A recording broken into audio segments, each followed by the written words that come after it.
Chapter 25, The Darkest Hour, A-887 by Charles Oman. Chapter 153, Wars following the death of Lothair I, King Louis and his rule in Germany, troubles of Lothair Roman II. The Vikings in Neustria, the Edict of Pistis, Charles the Bald invades Austrasia, Treaty of Mersin, Charles made emperor, death of Louis the German, war of his sons with Charles the Bald, Charles's successors in Neustria, disastrous reign of Charles the Fat. He unites Germany, France, and Italy, the siege of Paris, Charles the Fat dethroned. Evil as had been the years which followed the fight of Fontenay and the partition of Verdun, there were yet worse to come. It was the miserable peculiarity of the second half of the 9th century that it saw Christendom, for the first time since the commencement of the Dark Ages, begin to sink back towards primitive chaos and barbarism. After 400 years of vacillating but permanent progress towards union, strength, and civilization, it began to relapse and to fall back into disunion, weakness, and ignorance. The reign of Charles the Great was to be for long years the high-water mark of progress. The succeeding age rapidly sinks away from it, and it is not till the middle of the 10th century that a rise is once more perceptible. But of all the evil years, those between 855 and were to be the worst. The civil wars of the descendants of Louis the Pious grew yet more numerous and ruinous. The raids of the Viking and the Saracens spread wider and wider. The rulers of the Frankish Empire were struck by a blight, dying young or sinking into imbecility long before they attained middle age, till the race seemed destined to disappear from history with the fall of the cowardly, unwieldy, incompetent Charles the Fat in 887. Civil war on the death of Lothair I. The new troubles began immediately on the death of the Emperor Lothair. His 3 sons could not agree in the partition scheme which divided their father's realm. Louis thought that his share, the kingdom of Italy, was far too small for the eldest son and the bearer of the imperial title, Lothair II, grudged the share of Burgundy which fell to his youngest brother Charles, and tried to seize the young man in order to tonture him and confine him in a monastery. Before any actual blow had been struck, Pope Benedict III succeeded in patching up a truce between the brothers, but they drew apart and sought alliances against each other, Lothair leaguing himself with his younger uncle Charles the Bald, while Louis became the friend of his elder uncle and namesake Louis of Germany. 2 years later, the family grudge led to war under the most disastrous circumstances. Charles and Lothair II had united their forces for a decisive campaign against the Danes, whose main army, under a certain Jarl Bjorn, had concentrated itself in central France and burnt Paris, Chartres, and Blois, 857. Before the united strength of Neustria and Austrasia, the Vikings drew back and stockaded themselves in a great camp on the Seine island of Oisel. Charles blocked their way down the river by bringing up a fleet, which he had lately built, to the next reach, and determined to starve them out. After a siege of 3 months, it seemed likely that he would achieve his purpose. The Danes could neither beat him nor escape him. But just as they were about to yield, there came to the king of Neustria the dire news that his brother Louis with the whole host of Germany had crossed the Rhine and was marching against him.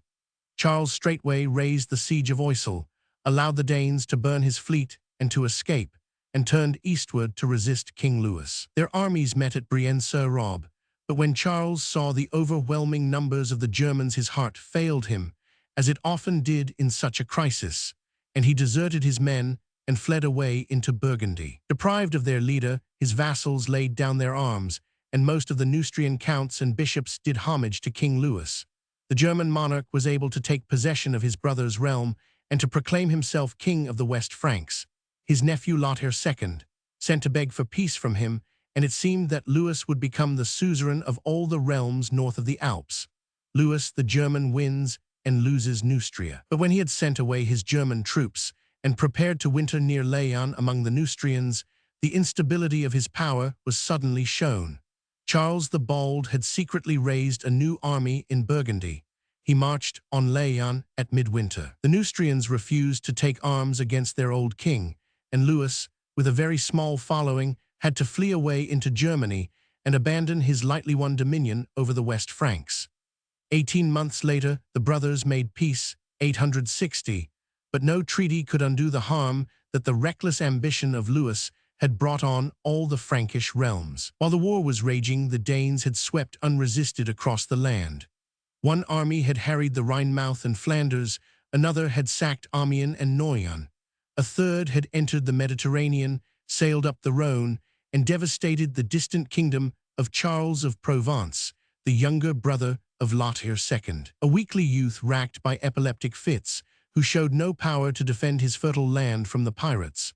The last-named band had even extended their ravages to Italy and sacked the flourishing port of Pisa in the realm of the Emperor Louis, an island or peninsula enclosed by the Seine and its marshes near Bougival, close to Paris, in Department Seine-et-Oise.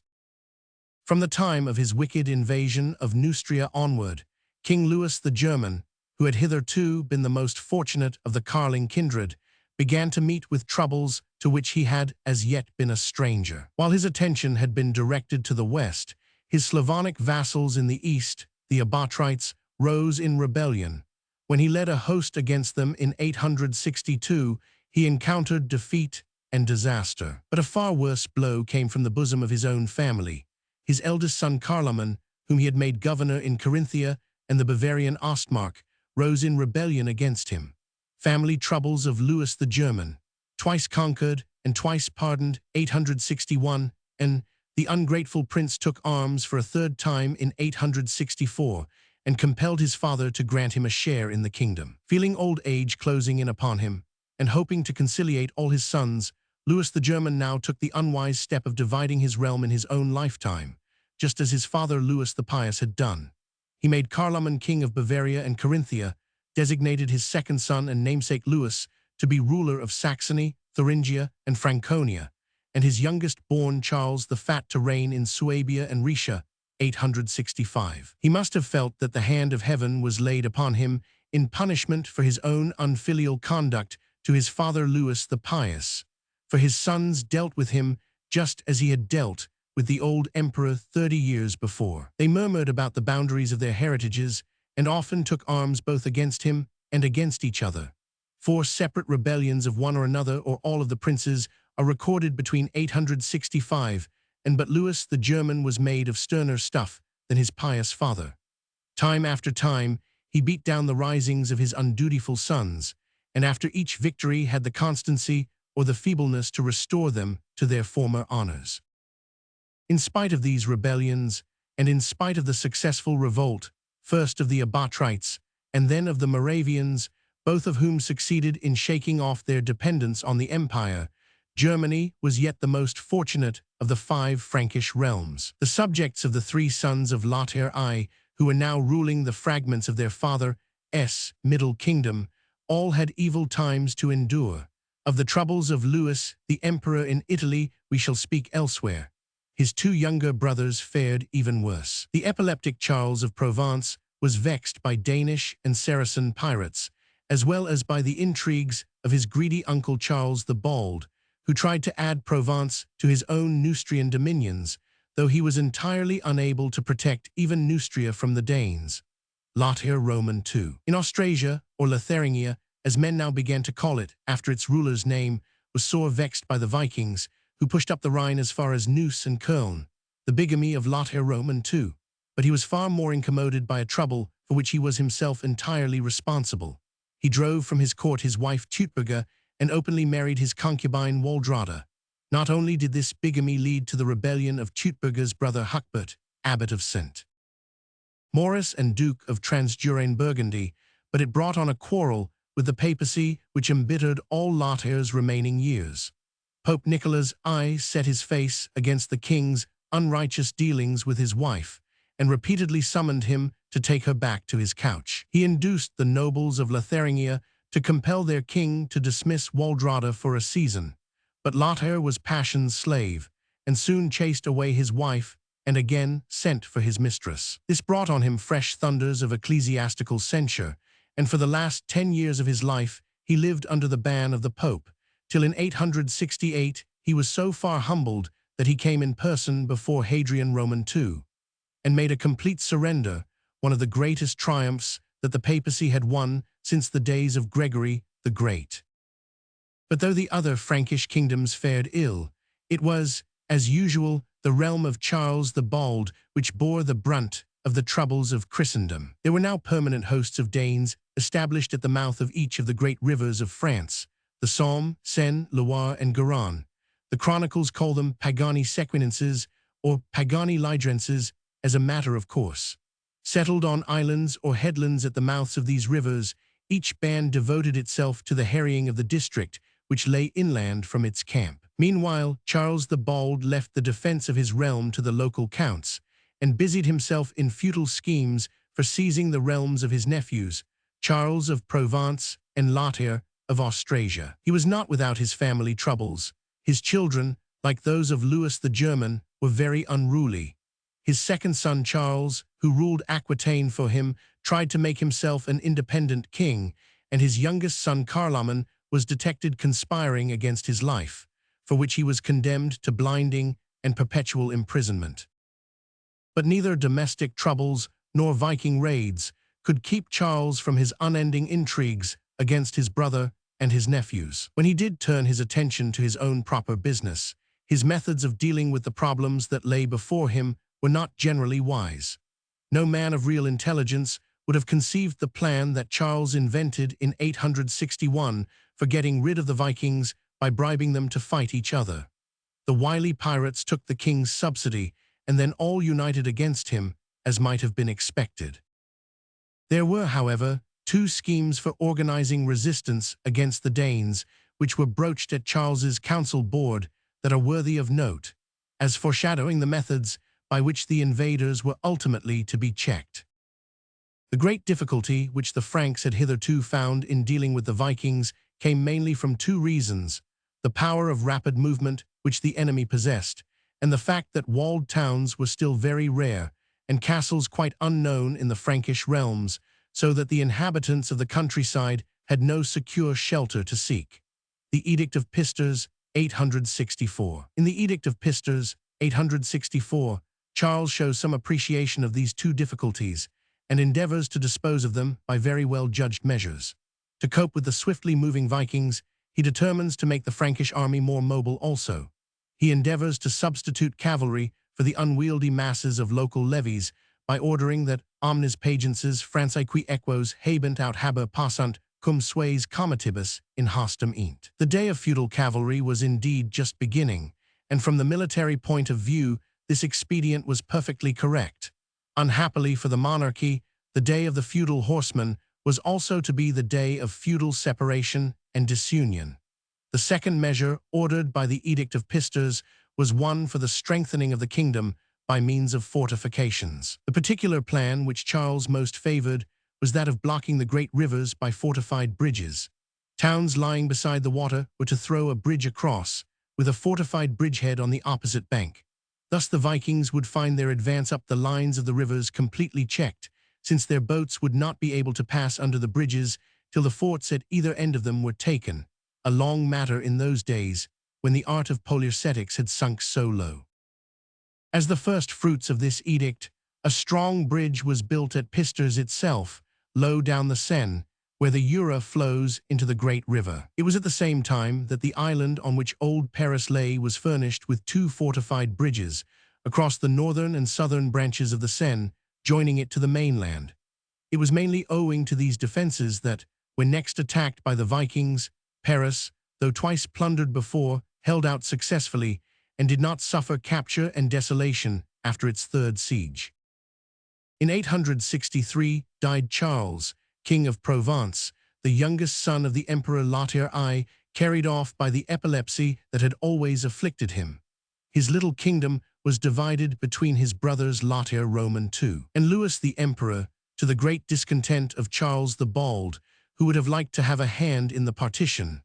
But Charles was vexed for the moment not only by the Danes, but by his nephew Pippin the Younger, who had escaped from his monastery and raised a new rebellion in Aquitaine. While the king was dealing with his nephew, the Vikings of the Loire made the widest sweep round central France that any horde had yet carried out, burning Poictiers, Angoulême, Périgueux, Limoges, Clermont, and Bourges in one single incursion.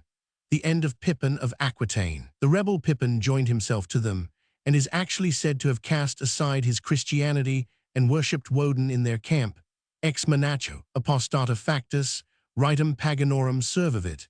He fell into his uncle's hands before the year was out, and with the general approval of the Franks, was condemned to perpetual solitary confinement.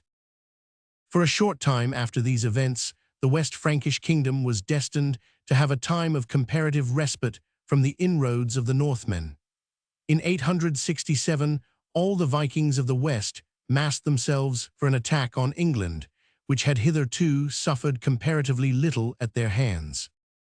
From the capture of York in 868 down to Alfred's great victory at Ethandune in 878, the main strength of the Danes was spent in winning a kingdom beyond the Channel. The invasion of England was not for plunder but for conquest, and the great army, led by 2 kings and 5 jarls, was composed of all the hordes who had been harrying the continent for the last 10 years. If they did not succeed in subduing the whole of England, they yet won the great Danelagh, the eastern half of the island, and settled down in the land they had subdued. But the comparative immunity from Viking raids which the Franks obtained between 868 and was not of much profit to them. In 869, Lothair II died as he was journeying home from Italy in a disconsolate mood after making his peace with the Pope. From that time, there was unending trouble between his 2 elderly uncles as to which of them should inherit Austrasia, the old Frankish land between Scheldt and Rhine, the ancestral home of their race. At this moment began the struggle between France and Germany for the inheritance of the Middle Kingdom, which Lothair had ruled, a struggle which was to last for 1,000 years. Who can say even yet if the final fate of Aachen and Trier and Metz and Liège and Strasbourg has been settled? The moment that Charles the Bald heard of Lothair's death, he crossed the Meuse at the head of the levies of Neustria and had himself crowned at Metz as King of Lotharingia. The Bretons were in open revolt that year, and a stray Viking band was levying contributions on Tours and Angers, but for such minor distractions Charles cared little. Louis the German was bedridden at the moment, and his sons were absent on an expedition against the Slavs. But next spring he took the field with all Germany at his back, whereupon Charles the Bald, always better at seizing than at fighting, drew back and offered to negotiate. Partition of Meissen, 870. Then followed the partition of Meissen, by which Lotharingia was divided between the brothers. Charles took the Burgundian part of his deceased nephew's realm and western Austrasia as far as the Meuse. Louis had Frisia and eastern Austrasia. To Charles, therefore, fell Lyon, Vienne, Besançon, Toul, Verdun, Cambrai, Liège, Tongeren, Mecheln. To Louis, Aachen, Köln, Trier, Strasbourg, Utrecht, Nimwegen, and Maastricht, 870. But the Treaty of Meissen was only to patch up matters for a short time. 5 years of comparative rest followed, while the Vikings were still employed in England against the gallant kings of Wessex. But in 875 died the Emperor Louis II, the last of the 3 sons of Lothair I. Like his 2 brothers, he left no male heir, and there followed one more struggle between his aged uncles Louis the German and Charles the Bald for the imperial title and the Italian realm. Charles the Bald in Italy, 875. Now, as always, Charles moved with rash and inconsiderate haste and was first in the field. Leaving Neustria to shift for itself, he posted into Italy at the head of a small army and swooped down on the Diet of the Lombard kingdom, which was sitting at Pavia and disputing about the choice of a successor to their late monarch. He was acclaimed as king by some of the Lombards and then made ready to march on Rome, where he knew that the Pope was ready to give him the imperial crown. But meanwhile, Louis the German was preparing to interfere. He first sent his youngest son Charles of Suabia, better known as Charles the Fat, to oppose the Neustrian king. But Charles, who always throughout his life consistently mismanaged everything that was entrusted to him, was easily scared by his uncle and fled back into the Alps. Then the king of Germany sent down into Lombardy his unruly eldest born, Carloman the king of Bavaria, with an imposing array of Bavarian and Franconian levies. Charles the Bald feared to face this army and proposed to Carloman that both the Neustrian and the German forces should withdraw from the peninsula and allow the disputed succession to be settled by peaceful negotiation. The Bavarian prince was beguiled by his uncle's specious offer and betook himself homeward over the Brenner. But instead of making a corresponding retreat towards the Cenis, Charles the Bald turned southward and made a dash for Rome. He reached it and was duly crowned emperor by his friend John VIII. But he did not linger in Italy to help the Pope against the Saracens, as the latter besought him, but returned at once to Neustria to exhibit his new imperial crown at home. Death of Louis the German, 876. At this moment died Louis the German, now an old man of 76. It was 60 years since he had been appointed King of Bavaria by his father, and 33 since he had obtained sway over the whole of Germany by the award of the Treaty of Verdun. He had been on the whole a successful ruler, in spite of the many revolts of his sons, and in spite of the fact that he had not been able to retain all his Slavonic vassals under his hand. To him more than to any other king, Germany owed her organization as a unified national kingdom. His long reign gave Saxon and Franconian, Bavarian and Suabian time to grow together and to learn to regard themselves as a nation apart, not merely as provinces of the Frankish Empire. But if to Germany his reign was one of unqualified good, history cannot pardon him the two occasions in 854 and when he deliberately sacrificed the general welfare of Christendom to private ambition and attacked his Neustrian brother while Charles was in the thick of his Viking wars. These are the darkest spots on the reputation of the first king of Germany. We have already related how Louis, following the evil custom of his family, had divided his realm among his three sons, Carloman, Louis, and Charles, the kings of Bavaria, Saxony, and Suabia. They were not destined, however, to inherit their father's realm in peace. No sooner did Charles the Bald hear that his elder brother was dead than he made another vigorous attempt to seize Lotharingia, arguing that as emperor he was entitled to the imperial city of Aachen, and openly asserting that the oaths of Mersin had been sworn to the father but not to the sons. At the head of a large army, Charles entered Austrasia and occupied Aachen and Köln. Of the three young kings of Germany, Louis alone came out against him. Carloman was away far in the east fighting with rebellious Slavs, and Charles the Fat was, or purported to be, on a bed of sickness.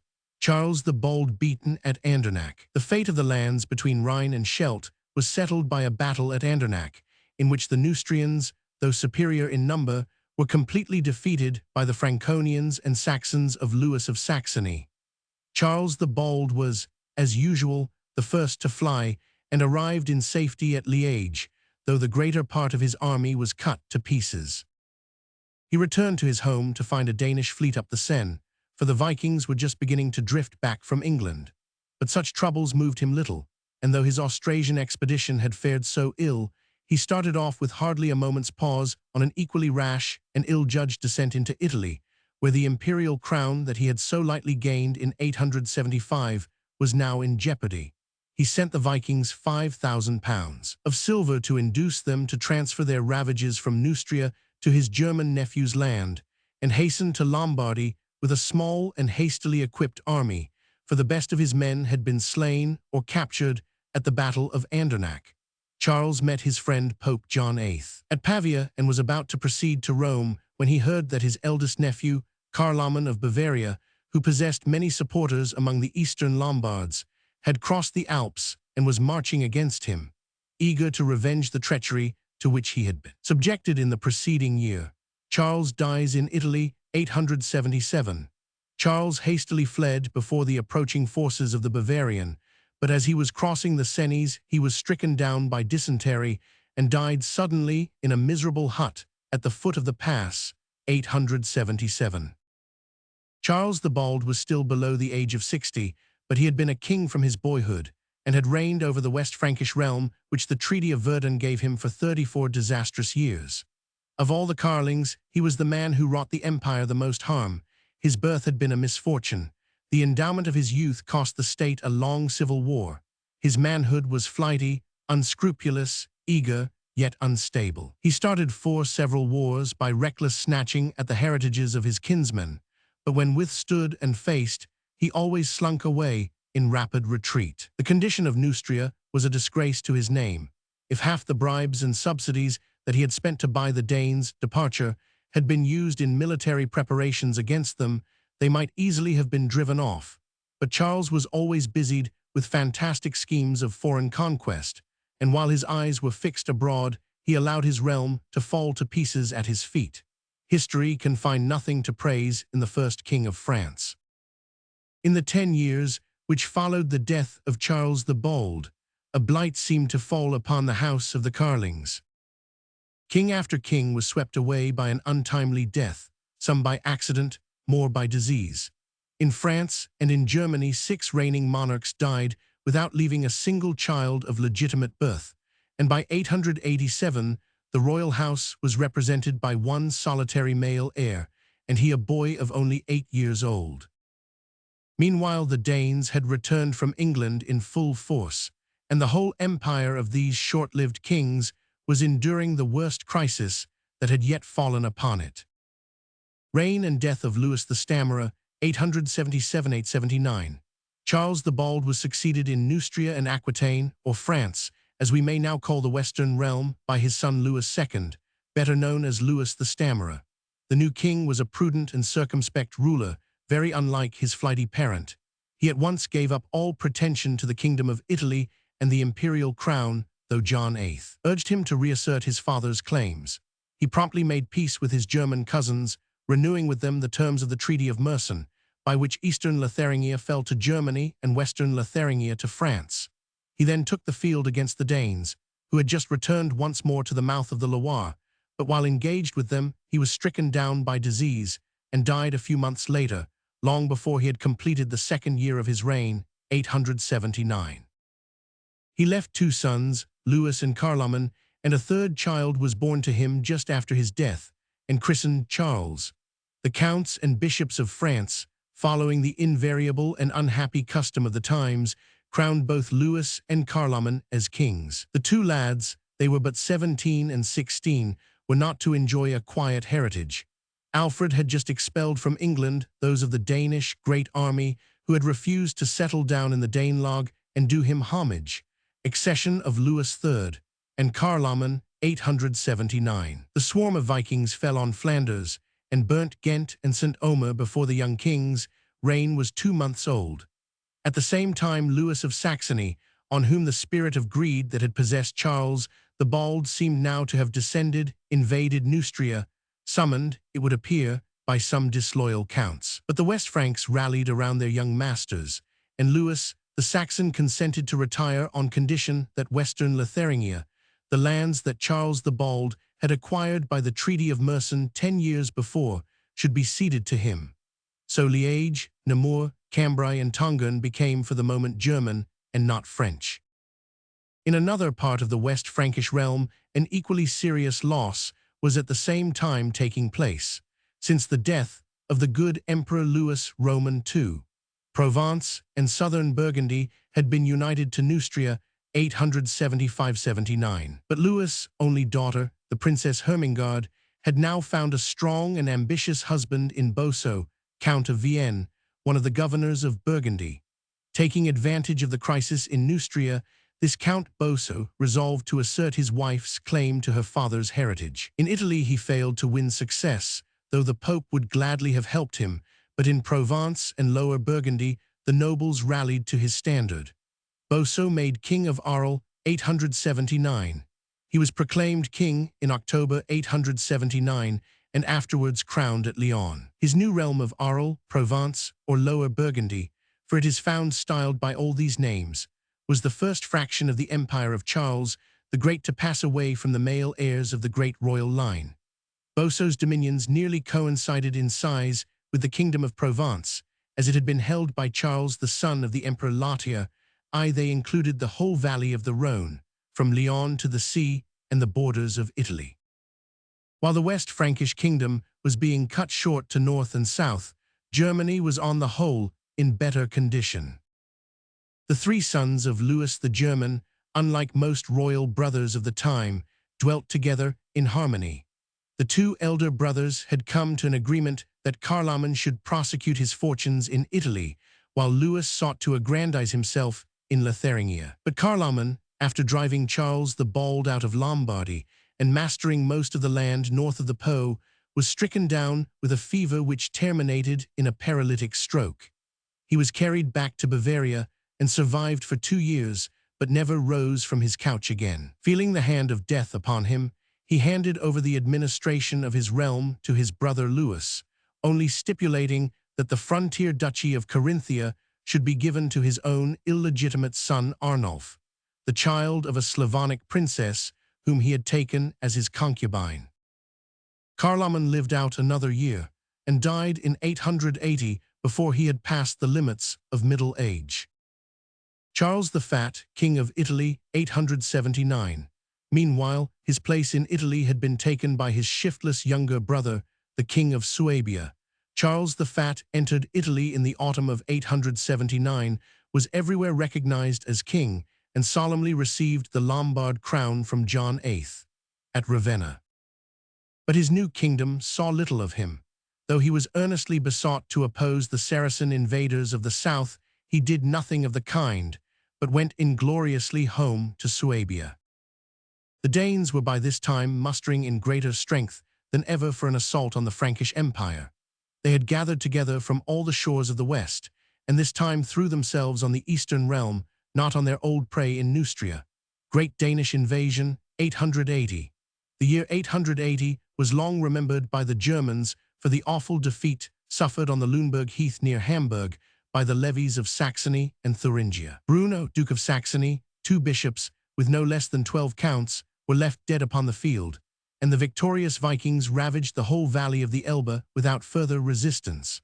Almost at the same moment, another Danish army appeared in Austrasia, fought an indecisive battle with King Louis, and though they left him, the field were able to establish themselves permanently on the Scheldt, at a great camp near Courtrai, threatening Neustria and Austrasia alike.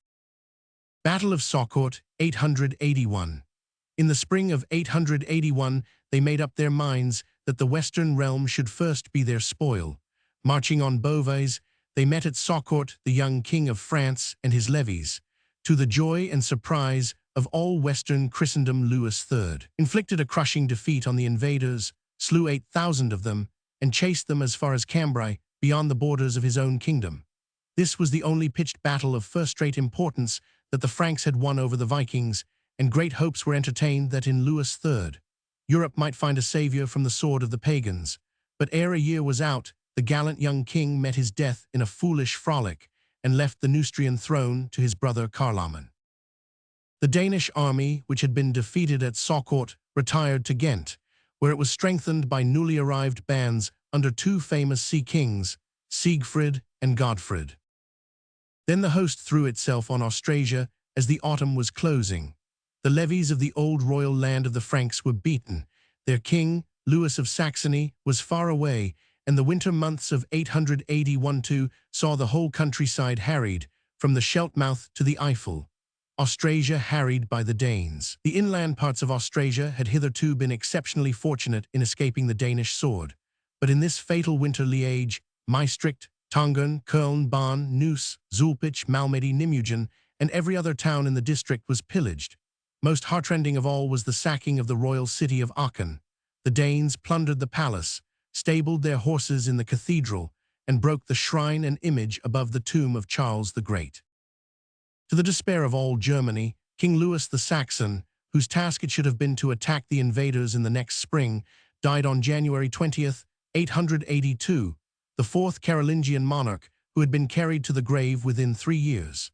His subjects found nothing better to do than to elect his only surviving brother, Charles the Fat, the King of Suabia and of Italy, as his successor.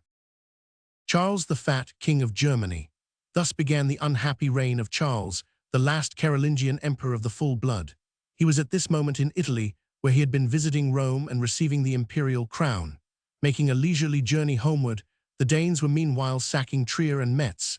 He reached the Rhine in July and summoned to him the levies of Saxony, Suabia, Bavaria, and Franconia. He had brought a Lombard army in his train. With this great host, the largest that had been seen since the death of Charles the Great, he moved against the Danes. Godfrid and Siegfried retired before him to a great camp which they had built at Elsloo on the Meuse. The faint-hearted emperor faced them for 12 days, and then instead of ordering his vast army to assault the camp, began to negotiate with the enemy. A few days later, his soldiery heard to their dismay and disgust that Charles had consented to allow the Vikings to withdraw with all their plunder, to pay the pounds of silver, and to grant King Godfred a great duchy by the Rhine mouth, with the hand of his cousin Gisela, an illegitimate daughter of King Lothair II. In return, the Dane consented to be baptized and to do homage to the emperor. Treaty of Elsleu, 882. This expedient for buying off Godfred was probably suggested by the way in which Alfred of England had dealt with Guthrum 4 years before at the Peace of Wedmore. Unfortunately, Charles forgot that, while Alfred was strong enough to compel Guthrum to keep faith, his own character was hardly likely to have a similar influence on Godfred. King Siegfried, with those of the Danes who did not wish to settle down by the Rhine mouth, took their way from Elsleu into Neustria. Charles the Fat had merely stipulated for the evacuation of his own kingdom, and cared not for what might happen to his cousin Carloman. The winter of 882-3 was as disastrous for northern France as that of 881-2 had been for the Rhineland. From Reims to Amiens and Courtrai, the whole countryside was harried. King Carloman and his nobles, instead of copying the conduct of Louis III and remembering the triumph of Saucourt, followed the miserable example of Charles the Fat and paid the invaders the enormous bribe of £12,000 of silver to induce them to transfer themselves to Austrasia, England, Ireland, or any other realm that they might choose. In the moment of rest obtained by the temporary departure of the pirates, Carloman died, ere yet he had reached his 20th year. He was accidentally slain by one of his companions while hunting the boar in a forest near Les Andelys, 884. The Carolingian line was now well nigh spent.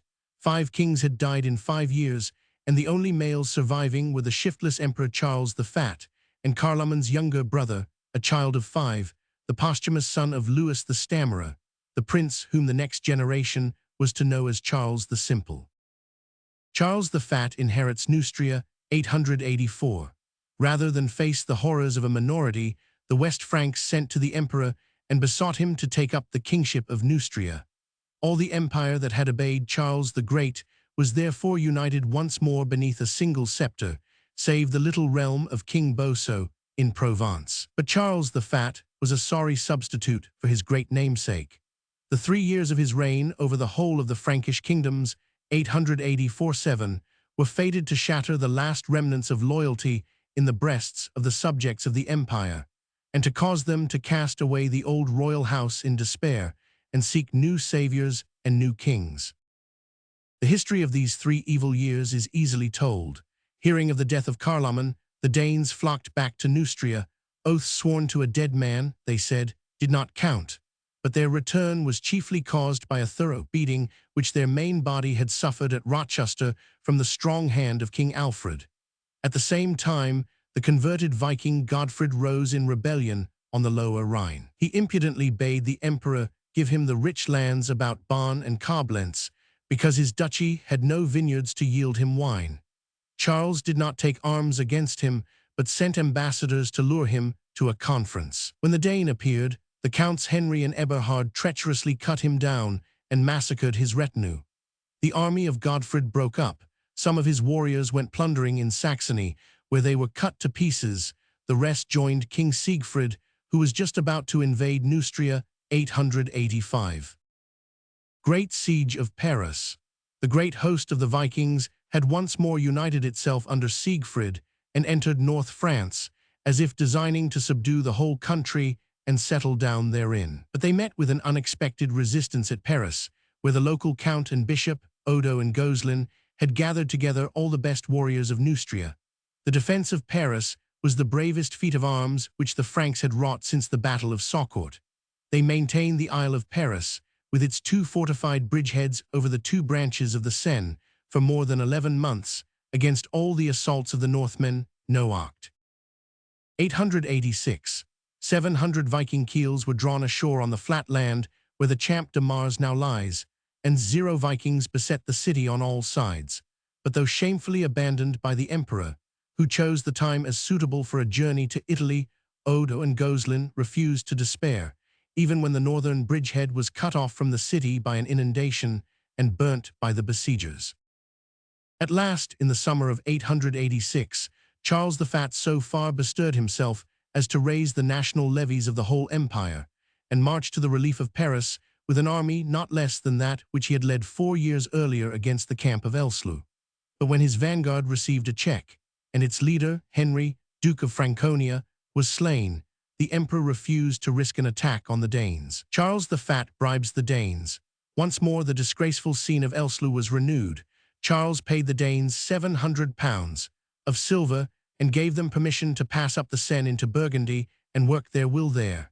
He was angry with the Burgundians for refusing him obedience and leaning to the cause of Boso, the king of Arles, and chose this despicable means of wreaking his vengeance on them.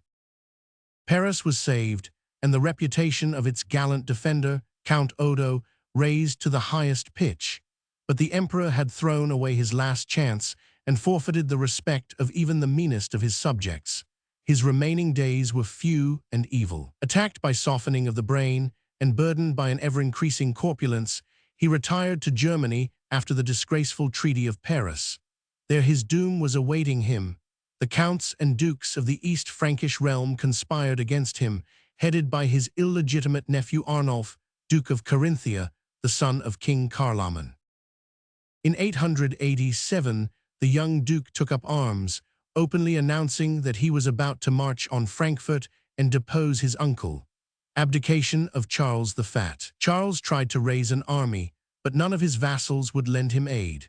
In sheer despair, he sent his royal crown and robes to Arnulf, abandoning the kingdom and craving only 5 manors in his native Suabia to maintain him for his few remaining days. This boon the duke granted, and the unwieldy ex-Caesar dragged himself away to a royal villa at Niedingen, where he died less than 3 months after, worn out by the bodily ills which form the only possible excuse for his shiftless and cowardly conduct during the last 3 years.